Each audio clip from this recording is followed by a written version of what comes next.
Hello everyone, তোমরা তো আগের পার্টে দেখছিলে যে জন্মাষ্টমীর সকালটা আমি কিভাবে শুরু করলাম। তো পুরোটা তো দেখানো হয়নি, তো চলো বাকিটা এই পার্টে দেখানো যাক। প্রথমেই বলি, পুজোটা হচ্ছিল আমার বড় মাসির বাড়ি।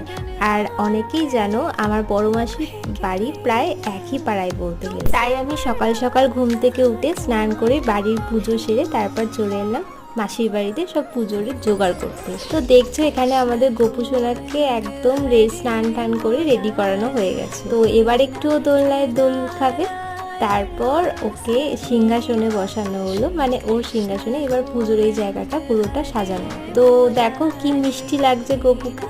তারপর আমি গপুকে নিয়ে কিছু ফটোও তুলেছি। আর গপুকে যেখানে বসানো হবে সেই জায়গাটা এখনো পুরোটা সাজানো হয়নি, তাই বাকিটা পরের পার্টে আসছে। আর এই মিনি ব্লগটা ভালো লাগলে অবশ্যই একটা লাইক করে দিয়ে চ্যানেলটা সাবস্ক্রাইব করে দিও। দেখা হচ্ছে আবার নেক্সট ব্লগে।